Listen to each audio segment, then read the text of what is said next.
Petit conte gothique pour âme sœur et bien luné. 5e conte gothique. Ravageur de lune.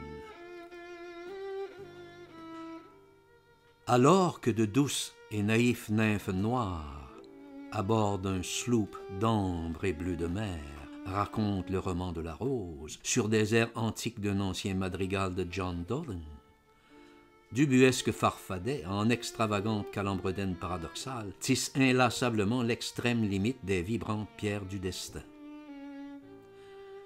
Sous de vastes coupoles d'or se dressent les épiphénomènes d'affadissement où planent plein d'étranges et brillantes anamorphoses métaphysiques en un boogie-woogie de sabbat infernal, dévorant goulûment les bouffissures des odalisques mystiques et marquant ainsi la fin des inadhérences possibles dans les clichés collectifs et protocolaires des inquisiteurs du spectaculaire intégré.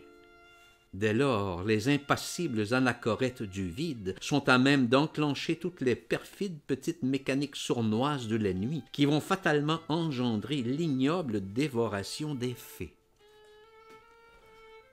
Fougère en feu et tête en vrille, c'est avec une extrême vigilance que j'infléchis, très subtilement, les frontières invisibles des permutations iconoclastes, et qu'ainsi j'arrive à pulvériser les puissantes convulsions térébrantes de mes désagrégations coalescentes.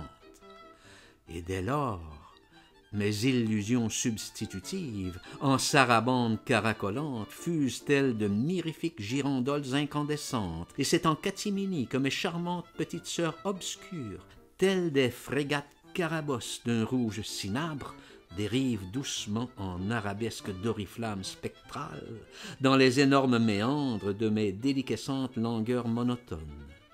Toutefois, c'est lors de mes périlleuses pérégrinations spéculatives par monts et par vaux que toute l'imminence de l'immensité ennoyante de l'ennui nacré propulse sur une orbe très excentrique l'efflorescence de la fuligineuse et très maléfique perle noire.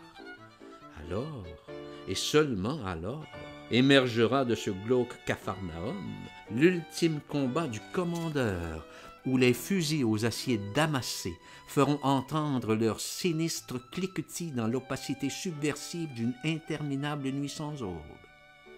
Pourtant, il faudrait bien enfin pouvoir neutraliser les féroces ravageurs de lune, et à cet égard, d'abord s'assurer de bien broyer les conjurations sourdes et disloquantes qui ne servent qu'à déliter l'art subtil de la superbe inflexion séditieuse. Et surtout, pas d'atermoiements complaisants.